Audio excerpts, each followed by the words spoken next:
Direct గా యుద్ధం చేస్తున్న అమెరికా మార్కెట్లే పాజిటివ్ గా ఉన్నప్పుడు మన మార్కెట్లు ఎందుకు నెగిటివ్ గా ఉంటున్నాయి? ఇప్పుడు మళ్ళీ ఇరాన్ అమెరికా ఒకళ్ళ మీద ఒకళ్ళు దాడి ఎందుకు చేసుకుంటున్నాయి? గడిచిన 4-5 సెషన్స్ లో mid cap small cap stocks ఎందుకు మళ్ళీ పడిపోతున్నాయి? ఎస్పెషల్లీ ఇవాళ పోర్ట్ఫోలియో చూసుకుంటే రక్తపాతం అనే మాట చాలా చిన్నదనిపిస్తుందండి. ఇవాళ నా పోర్ట్ఫోలియో 1.5% నెగిటివ్ గా ఉంది. గడిచిన 3 సెషన్స్ లో నా పోర్ట్ఫోలియో దగ్గరగా 3% అబోవ్ నెగిటివ్ గా ఉంది. మరి మీ పోర్ట్ఫోలియో ఎలా ఉంది? మీ పోర్ట్ఫోలియో పరిస్థితి ఏంటి? మీ పోర్ట్ఫోలియోలో బాగా పెరుగుతున్న ఇబ్బంది పడుతున్న స్టాక్స్ ఏవి కామెంట్ సెక్షన్ లో ఒకసారి చెప్పండి. అడ్రస్ చేయడానికి నేను ప్రయత్నం చేస్తాను. అయితే ఈ వీడియో స్టార్ట్ చేసే ముందు అందరికీ నేను ఖచ్చితంగా జవాబు ఇవ్వాల్సిన విషయం అండి. లాస్ట్ 2 వీడియోల్లో కొన్ని క్వశ్చన్స్ అడిగి కరెక్ట్ గా ఆన్సర్ చెప్పిన వాళ్ళకి స్పెషల్ గ్రూప్ లో యాక్సెస్ ఇస్తామని చెప్పాం కదా, వాళ్ళందరికీ కూడా 1 by 1 రిప్లైలు ఇస్తున్నానండి. అలాగే ఈ స్క్రీన్ మీద కనిపిస్తున్న వాట్సాప్ నంబర్ కి హాయ్ అని మెసేజ్ పెడితే ఒక 10 గ్రోత్ స్టాక్స్ కూడా పంపిస్తామని చెప్పాం. వాళ్ళందరికీ కూడా రిప్లైలు పంపిస్తున్నామండి. చాలా మెసేజ్లు రావడంతో పంపించడం కాస్త స్లోగా ఉందండి. బట్ ప్రతి ఒక్కరికి కూడా అప్డేట్ వస్తుంది. అంతేకాదు ఇక్కడ కనిపిస్తున్న ఈ వాట్సాప్ నంబర్ కి మీరు హాయ్ అని మెసేజ్ పెడితే మీకు వచ్చే రిప్లైలో మీకు కనిపించే లింక్స్ ని ఫాలో చేసిన మన స్పెషల్ గ్రూప్ లో మీకు యాక్సెస్ అయితే ఇస్తానండి. ఎందుకంటే చాలా మంది అడుగుతున్నారు, సార్ మేము యూట్యూబ్ లో మీకు ఎప్పటి నుంచో కామెంట్ సెక్షన్ లో మేము పెడుతున్నాం మెసేజ్లు, కేవలం కరెక్ట్ ఆన్సర్ పెడితేనే ఇస్తారా, మాకు ఇవ్వరా అని చెప్పి. వాళ్ళు అడుగుతున్నది కూడా కరెక్టేనండి. అందుకే ఈ నంబర్కి వాట్సాప్ లో హాయ్ అని పెట్టండి, మీకు లింక్ వస్తుంది.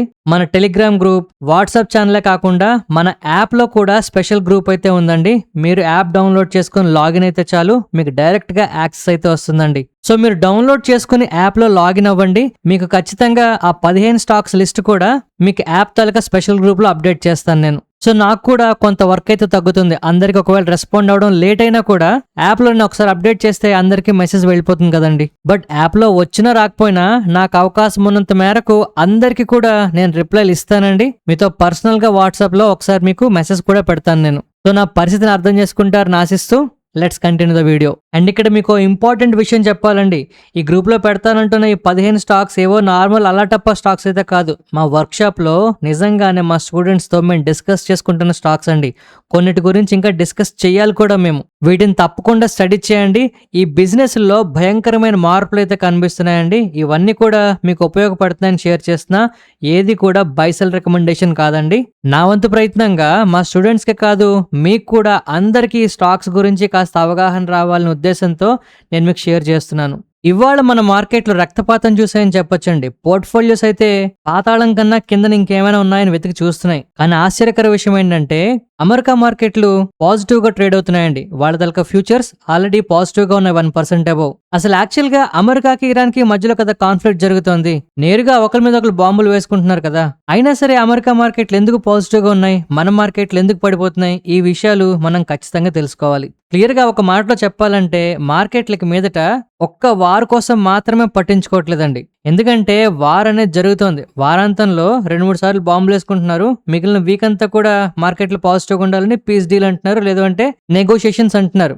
సో క్లియర్ గా అందరికి అర్థమైపోయింది ఫుల్ స్కేల్ వార్ ఇక రాదు కనుక, వచ్చే పరిస్థితులు లేవు కనుక మార్కెట్లు, అమెరికా మార్కెట్లు ఎస్పెషల్లీ పాజిటివ్ గా మారిపోతున్నాయండి. అయితే ఎస్పెషల్లీ అమెరికా మార్కెట్లు పాజిటివ్ గా ఉండడానికి కారణం ఏంటంటే డిప్లొమాటిక్ టాక్స్ అయితే స్టార్ట్ అయిపోయాయండి. అలాగే యుఎస్ టెక్నాలజీ స్టాక్స్ విపరీతంగా డౌన్ అయ్యాయి కదా మొన్న భయాల వల్ల. దాంట్లో మళ్ళీ పెట్టుబడులు వెనక్కి వచ్చేస్తున్నాయి. దీనివల్ల నాస్డాక్ తలక ఫ్యూచర్లు కూడా 1% అబోవ్ పాజిటివ్ గా ట్రేడ్ అయిపోతున్నాయి నేను ఈ వీడియో చేస్తున్న టైంకే. కాకపోతే మన ఇండియన్ మార్కెట్లు మాత్రం నెగిటివ్ గా ఉంటున్నాయి. కారణం ఏంటంటే ఎఫ్ఐఎస్ కంటిన్యూస్ గా సెల్లర్స్ గానే ఉన్నారండి. గిఫ్ట్ నిఫ్టీ కూడా మనకి ఇంకా స్టిల్ నెగిటివ్ గానే ఉన్నది. కారణం ఏంటంటే యుఎస్ తలక ఎకనామిక్ డేటా, సెంట్రల్ బ్యాంక్ తలక సిగ్నల్స్ ఇవన్నీ కూడా వస్తాయండి. వాటి కోసం మనం మార్కెట్లు ఈగర్ గా వెయిట్ చేస్తున్నాయి. బ్రెంట్ క్రూడ్ ఇప్పటికీ కూడా ఎలివేటెడ్ గా ఉందండి. రీసెంట్ పీక్స్ కన్నా కాస్త కింద ఉన్నప్పటికీ కూడా ఓవరాల్ గా ఇండియా తలక మార్కెట్ వీటన్నిటికీ కాస్త సెన్సిటివ్ గా కనిపిస్తుంది. ఎస్పెషల్లీ మన ఇంపోర్ట్స్ అనేవి ఎస్పెషల్లీ ఆయిల్ విషయంలో చాలా ఇబ్బందులు పెడుతుంది మన మార్కెట్ కి. అందువల్ల ఫుల్ క్లారిటీ వచ్చే వరకు మన మార్కెట్లు కాస్త నెగిటివ్ గానే ఉంటున్నాయి. అండ్ ఇవాళ రాత్రికి అమెరికా మార్కెట్లు పాజిటివ్ గా ఉంటే మేబీ రేపు మన మార్కెట్లు కూడా కాస్త పాజిటివ్ గా ఉండొచ్చు.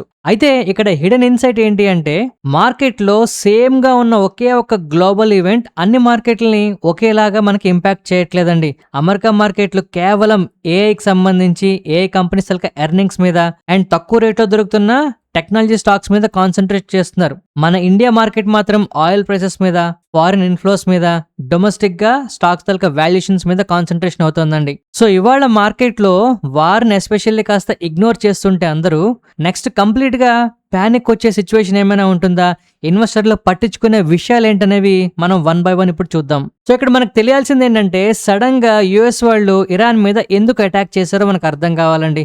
ఎందుకంటే సీజ్ ఫైర్ అనౌన్స్ చేశారు, పీస్ డీల్ జరిగిపోతుంది, ఆల్మోస్ట్ కంప్లీట్ అయిపోయింది అనుకునే టైంలో అటాక్స్ జరుగుతున్నాయి కదా. యుఎస్ వాళ్ళు ఏం చెప్తున్నారు అంటే, ఇరాన్ కంప్లీట్ గా కమర్షియల్ ఆయిల్ ట్యాంకర్స్ ని అటాక్ చేస్తూ స్ట్రైట్ ఆఫ్ హోర్ముజ్ లో ఈ పీస్ డీల్ తలక లేదు అంటే సీజ్ ఫైర్ ని కంప్లీట్ గా కొలాప్స్ చేసింది అని చెప్తున్నారండి. ఇరాన్ కంప్లీట్ గా ఈ అగ్రిమెంట్ ని వైలేట్ చేసిందని, ఫస్ట్ వీళ్ళు రెస్పాండ్ అవడం వల్లే అమెరికా కూడా క్లియర్ గా స్ట్రైక్స్ చేసిందని, మిసైల్ సైట్స్ మీద, డ్రోన్ బేసెస్ మీద, రాడార్ ఇన్స్టాలేషన్స్ మీద మళ్ళీ దాడి చేసింది అని చెప్తున్నారు. కానీ ఇది నిజమని నమ్ముతామా మనం ఎవరైనా? మీ ఎవరికైనా అనిపిస్తుందా అండి కనీసం?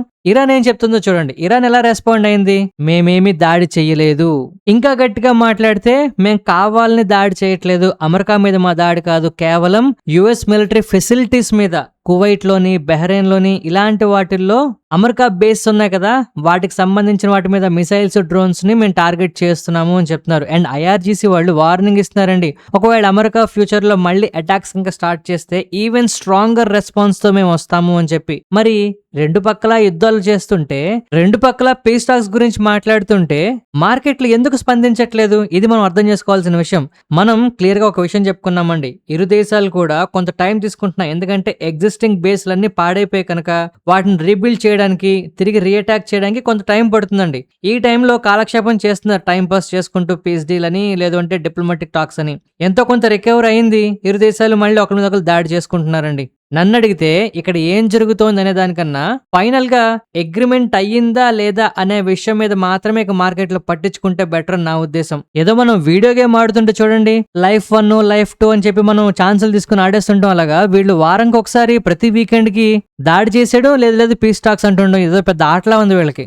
ఏదేమైనా కూడా స్ట్రైట్ ఆఫ్ హోర్ముజ్ లో స్టిల్ మనకి ట్రాఫిక్ నడుస్తున్నా కూడా దీని మీద పట్టు సాధించడానికి ఇద్దరు కూడా ప్రయత్నాలు ఖచ్చితంగా కొనసాగిస్తున్నారండి. అండ్ మోస్ట్ ఇంపార్టెంట్లీ ఇరాన్ వాళ్ళు చాలా స్ట్రిక్ట్ గా ఉన్నారు ఈ విషయంలో. ఎస్పెషల్లీ స్ట్రైట్ ఆఫ్ హోర్ముజ్ లో ఏ రూట్ వాడాలో కూడా వాళ్ళు మెన్షన్ చేస్తున్నారండి. మరి ఇరాన్ వాళ్ళు ఎందుకు ఇలాగ ఆల్టర్నేటివ్ రూట్స్ ని స్ట్రైట్ ఆఫ్ హోర్ముజ్ లో వాడొద్దని చెప్తున్నారు? సింపుల్, రెండే రీజన్స్. ఒకటి, వాళ్ళు ఆల్రెడీ కొన్ని మైన్స్ పెట్టారు కదండి, వాటి వల్ల నష్టం రావచ్చు, దానివల్ల వాళ్ళకి ఫ్యూచర్ లో అమెరికా నుండి యుద్ధ భయాలు ఉన్నాయని దానివల్ల లేదు ఫలానా రూట్ మాత్రమే వాడాలని చెప్పి ఇన్సిస్ట్ చేయడం అవ్వచ్చు. లేదా రెండో విషయం, వాళ్ళకి ఏ రూట్ లో అటాక్ చేయడానికి ఈజీగా ఉంటుందో షిప్స్ అన్నిటిని ఆ రూట్ లోనే వెళ్ళమని చెప్తున్నారండి. రేపు పొద్దున్న అవకాశం వస్తే, అవసరమైతే అన్నిటిని ఈజీగా టార్గెట్ చేయడానికి. ఈ రెండే, ఇంకేం లేదు ఇక్కడ.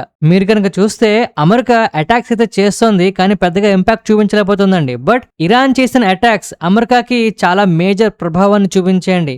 అమెరికా తాలూకా మిలిటరీ పవర్ కి వీక్నెస్ ఉన్నదా అంటే ఇరాన్ ఎక్స్పోజ్ చేసిందనే చెప్పొచ్చు, ఎస్ అనొచ్చు. ఇంతకు ముందు అమెరికా అక్నాలెడ్జ్ చేసిన దానికన్నా ఎక్కువ డ్యామేజ్ జరిగింది, మనందరికీ తెలిసిందన్న విషయం. ఇక్కడ పరిస్థితి ఎలా ఉందంటే, పెంటగాన్ వాళ్ళు మిడిల్ ఈస్ట్ లో మళ్ళీ వాళ్ళ తాలూకా బేస్లు రీడిజైన్ చేసుకోవాలా అనే ఆలోచనలో పడ్డారట. రిలోకేట్ చేసుకుందామా, లేదు అంటే బేస్ని కాస్త రెడ్యూస్ చేసుకుందామా, చీప్ డ్రోన్స్ ని ఇంకొంచెం వాడుకుందామా అనేలాగా అక్కడ ఇన్ఫ్రాస్ట్రక్చర్ గురించి వాళ్ళు మాట్లాడుకుంటున్నారట.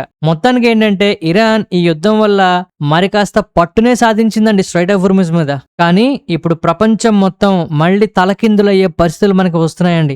లెబనాన్, హెజ్బుల్లా ఈ రెండు మళ్ళీ కొరకరాని కొయ్యలుగా తయారవుతున్నాయి. నేను చెప్తూనే వస్తున్నానండి, ఇప్పుడు జరుగుతున్న విషయం వింటే మీరు కూడా అలాగే అంటారు, ఓర్నాయనో అని. లెబనాన్ కి, ఇజ్రాయెల్ కి మధ్యలో అగ్రిమెంట్ జరపడానికి అమెరికా శత విధాల ప్రయత్నం చేస్తుందండి. దాన్ని హెజ్బుల్లా కంప్లీట్ గా రిజెక్ట్ చేస్తుంది. అంటే దాని అర్థం ఏంటండి, లెబనాన్ లో హెజ్బుల్లా తాలూకా ప్రభావం తగ్గిపోతుందని ఇంటర్నల్ గా రిఫ్ట్స్ తీసుకొస్తున్నారండి. అంతర్యుద్ధం అంటాం కదా, అలాగా. సో ఒకవేళ అమెరికా బలవంతం మీద లెబనాన్ ఇప్పుడు ఒప్పేసుకున్న ఇజ్రాయెల్తో ఏదో చేయడానికి, బట్ లెబనాన్ లో ఇంటర్నల్ గా ఇరాన్ కి సపోర్ట్ గా ఉండేవాళ్ళు, లేదంటే హెజ్బుల్లా వాళ్ళు దీన్ని కంప్లీట్ గా వ్యతిరేకించి ఫ్యూచర్ లో మళ్ళీ కాస్త అనిశ్చితిని తీసుకొస్తారని ఖచ్చితమైన న్యూస్ అయితే ఉన్నదండి. సో ఇదే కనుక జరిగితే మిడిల్ ఈస్ట్ లో ఇప్పుడు అమెరికా పీస్ డీల్ మమ అనిపించి వెళ్ళిపోయినా కూడా ప్రపంచం ఓ కొలిక్కైతే రాదు. అండ్ ఎస్పెషల్లీ ఎందుకు ఈ మాట అనాల్సి వస్తుందంటే, రష్యా పిక్చర్ లోకి అయితే వస్తుందండి. మీకు తెలుసా, రష్యా తాలూకా ఆయిల్ రిఫైనరీస్ మీద ఉక్రెయిన్ దాడి చేసిందండి. పరిస్థితి ఎలా ఉంది అంటే, 2 రిఫైనరీస్ మీద దాడి చేస్తే ఉక్రెయిన్, రష్యా నుంచి వ్లాదిమిర్ పుతిన్ స్వయంగా అడ్మిట్ చేశారండి. స్ట్రైక్స్ వల్ల ఆయిల్ సప్లైస్ డిస్రప్ట్ అయిపోతున్నాయి, ఎస్పెషల్లీ సప్లైస్ అనేవి తగ్గిపోతున్నాయి అని చెప్పి. ఒకవేళ ఇదే జరిగితే ఆయిల్ ప్రైసెస్ తగ్గిన వల్ల మళ్ళీ పెరిగిపోతాయండి. మరోపక్క చైనా వాళ్ళు జపాన్ మీద, జపాన్ వాళ్ళు చైనా మీద చిరుబుర్లు ఆడుతున్నారు. ఎప్పటి నుంచో జరుగుతుంది. ఎస్పెషల్లీ జపాన్ తాలూకా టెక్నాలజీ కంపెనీస్ మీద ఎక్స్పోర్ట్స్ లేకుండా చైనా వాళ్ళు క్లబ్స్ అయితే విధిస్తున్నారండి. ఇక నిన్న మొన్నటి వరకు లోవర్ సర్క్యూట్ లో పడిపోతున్న సౌత్ కొరియా $576 బిలియన్ ఏ చిప్స్ తాలూకా ఇన్వెస్ట్మెంట్ ని శాంసంగ్ లోని, ఎస్కే హైనిక్స్ లోని అనౌన్స్మెంట్ చేసింది. సో ఇవన్నీ చూస్తుంటే పరిస్థితులు కొన్ని పాజిటివ్ గా ఉన్నాయి, కొన్ని నెగిటివ్ గా ఉన్నాయి, కొన్ని అసలు ఏం జరుగుతుందో క్లారిటీ ఉండట్లేదు.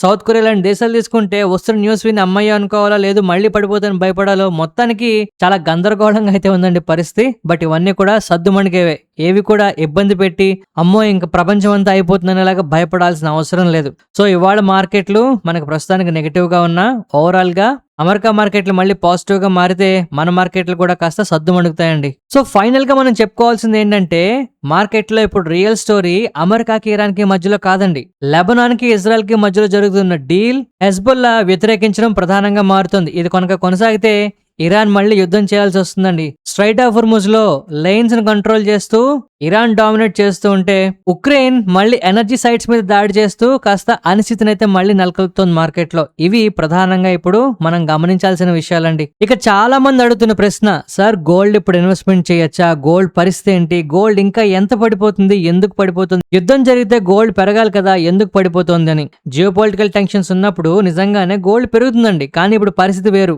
ఇప్పుడు ప్రాబ్లం ఏంటి అంటే ఆయిల్ ప్రైసెస్ ప్రధానంగా మనకు ఉన్నాయండి. యుఎస్ లో బాండ్ ఈల్డ్స్ ఎక్కువగా ఉండడం గానీ, లేదు అంటే డాలర్ కాస్త స్ట్రాంగ్ గా ఉండడం గానీ, ఇవన్నీ కూడా ప్రస్తుతం జరుగుతున్న యుద్ధం కన్నా కాస్త ఇంపార్టెంట్ విషయాలు. డాలర్ స్ట్రాంగ్ గా ఉన్నా బంగారం నుంచి పెట్టుబడులు బయటకు వెళ్ళిపోతాయండి.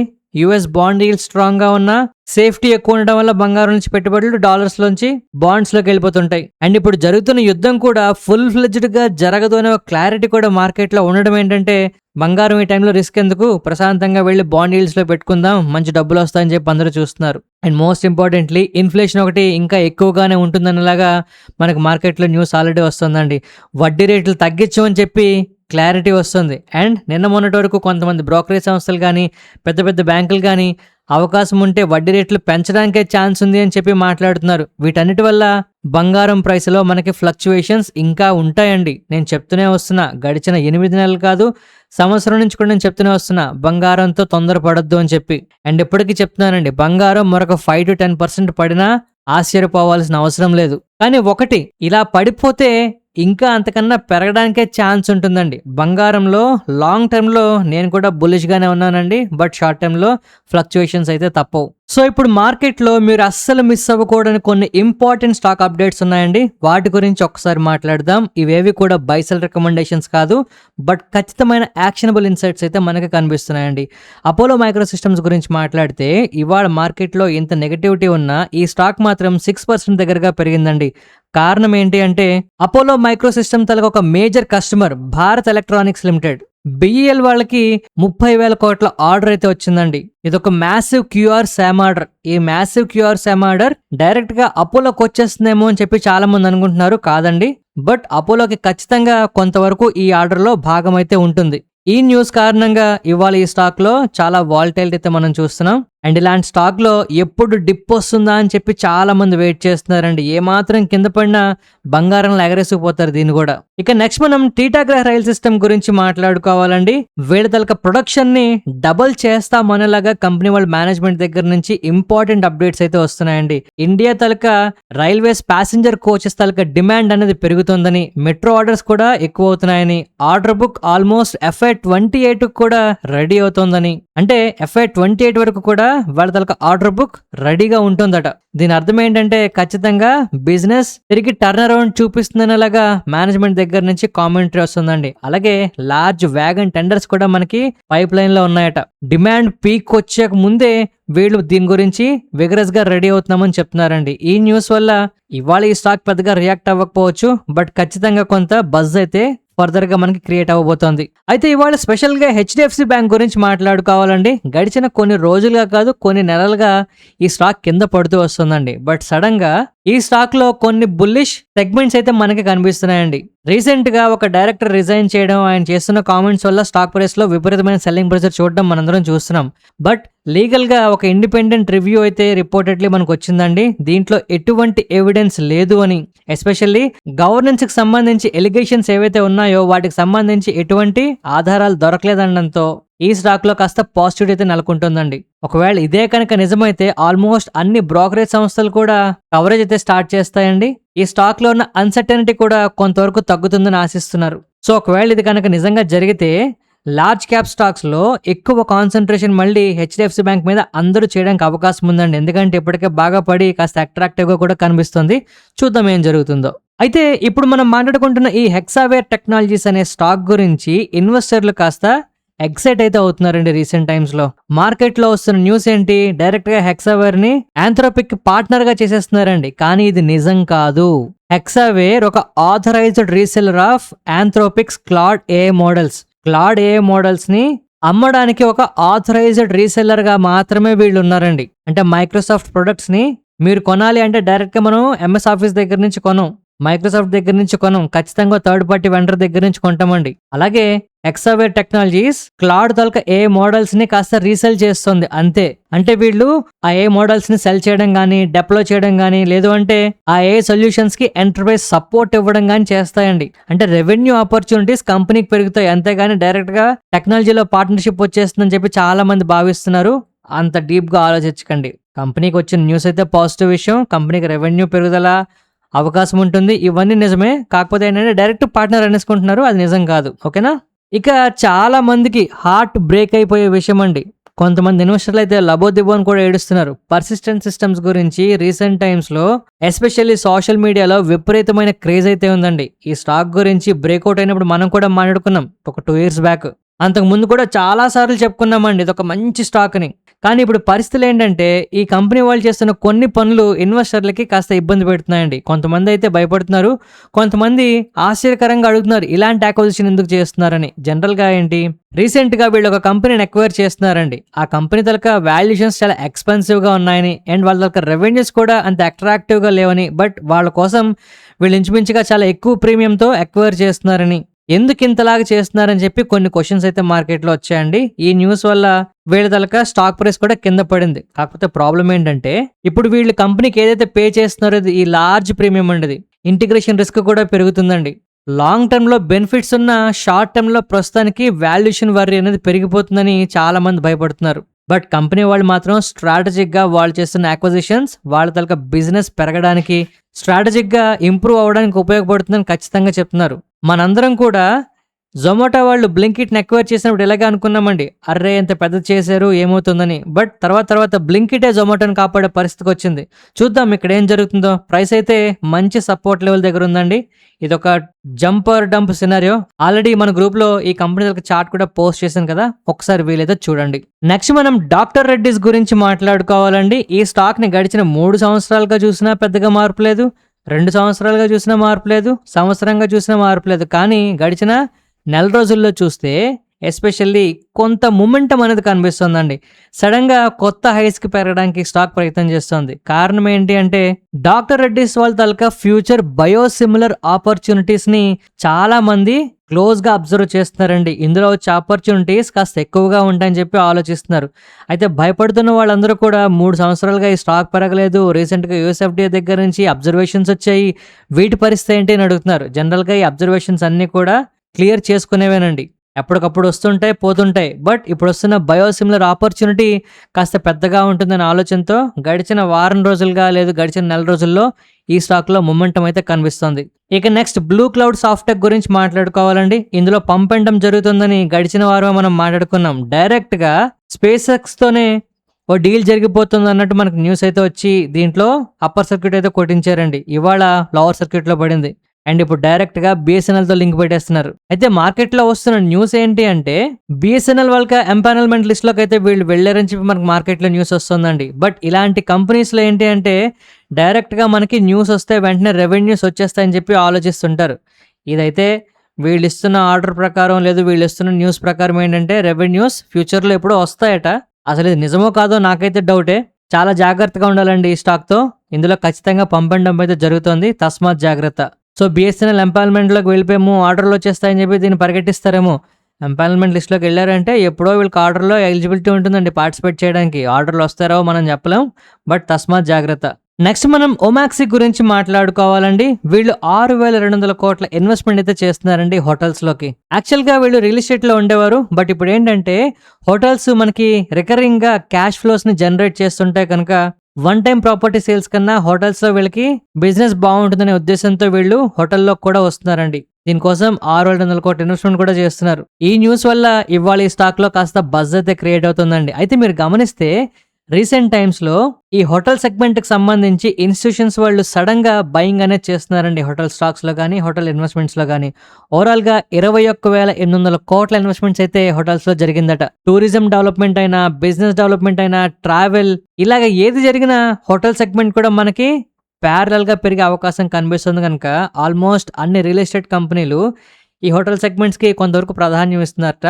కొన్ని స్టాక్స్ అయితే చాలా చాలా ఫోకస్‌లో ఉండబోతున్నాయండి. ఈ హోటల్ సెక్టార్ స్టాక్స్‌ని ఒక్కసారి ట్రాక్ చేయండి. నెక్స్ట్ మనం టాటా మోటార్స్ గురించి, టాటా మోటార్స్ కమర్షియల్ వెహికల్స్ గురించి ఒక ఇంట్రెస్టింగ్ న్యూస్ అయితే కనిపిస్తుందండి. టాటా వాళ్ళు 1,000,000 కమర్షియల్ వెహికల్స్ యాన్యువల్‌గా కావాలి అని చెప్పి కోరుకుంటున్నారట. అంటే 10 లక్షల కమర్షియల్ వెహికల్స్ అండి సంవత్సరానికి. దీనికోసం ఐవాకాన్ కూడా ఎక్వైర్ చేయడానికి ట్రై చేస్తున్నారు కూడా. దీనివల్ల ఏంటంటే టాటా వాళ్ళకి advanced technology, global manufacturing reach and much larger international presence ఇవన్నీ కూడా లభిస్తాయండి. మేనేజ్మెంట్ వాళ్ళు ఏంటి అంటే ఇండియాలోనే కాదు ప్రపంచంలోనే one of the leading commercial vehicle కంపెనీస్‌గా మారడానికి ట్రై చేస్తున్నారు. మీరు గమనిస్తే గడిచిన కొన్ని రోజులుగా ఈ టాటా స్టాక్స్ పడుతున్నాయండి. Especially Tata Motors, passenger vehicles, commercial vehicles. కానీ 2 సెగ్మెంట్స్‌లోని కూడా 2030 కల్లా ప్రపంచం మొత్తం మీద ఆశ్చర్యపోయే బిజినెస్ డెవలప్‌మెంట్ చేస్తాము అని చెప్పి, లేదు అంటే గ్రోత్ గురించి వీళ్ళు మాట్లాడుతున్నారండి. సో ఖచ్చితంగా వీటిని మన వాచ్ లిస్ట్‌లో ఉంచుకోవాలి. ఇవేవి కూడా చిన్న న్యూస్‌లు కాదు. నెక్స్ట్ మనం యాస్ట్రల్ గురించి మాట్లాడుకోవాలండి.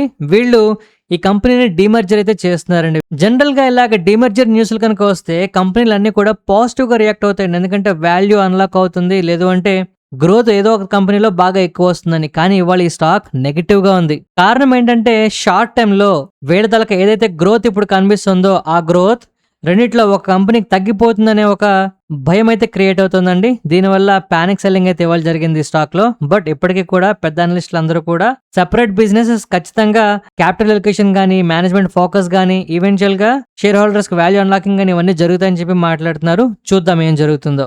నెక్స్ట్ మనం స్విగ్గీ అలాగే జొమాటో ఎటర్నల్ గురించి మాట్లాడుకోవాలండి. అమెజాన్ వాళ్ళు బిజినెస్ లోకి వస్తాము అని అనౌన్స్ చేయడమే చాలు లక్షల వేల కోట్లు మనకి ఇక్కడ పోతున్నాయండి. సో ఫ్యూచర్ లో అమెజాన్ కి, స్విగ్గీకి, ఎటర్నల్ కి మధ్యలో కాంపిటీషన్ ఖచ్చితంగా వస్తుందని, దీనివల్ల మార్కెట్ షేర్ తగ్గిపోతుందని, డెలివరీ విషయంలో ర్యాపిడ్ ఎక్స్పాన్షన్ అమెజాన్ చేయగలదని, దీనివల్ల వీళ్ళ బిజినెసెస్ తగ్గిపోతే ప్రాఫిటబిలిటీ కూడా ఎగ్జిస్టింగ్ ప్లేయర్స్ తగ్గిపోతుందని భయపడుతూ ఎస్పెషల్లీ స్విగ్గీ, ఎటర్నల్ లో సెల్లింగ్ అయితే బాగా జరుగుతుందండి. ఒకసారి గమనించండి. నెక్స్ట్ మనం ఐఐఎఫ్ఎల్ ఫినాన్స్ గురించి మాట్లాడుకోవాలండి. ఈ కంపెనీ తలక మార్కెట్ క్యాప్ 20,000 కోట్లండి. కానీ ఇప్పుడు వీళ్ళు 10,000 కోట్ల ఫండ్ రైజింగ్ కి డైరెక్టర్స్ తలక అప్రూవల్ అయితే తీసుకున్నారు. సో ఖచ్చితంగా ఈ స్టాక్ లో ఈ ఫండ్ రైజింగ్ కాస్త బజ్ అయితే క్రియేట్ చేయబోతుందండి.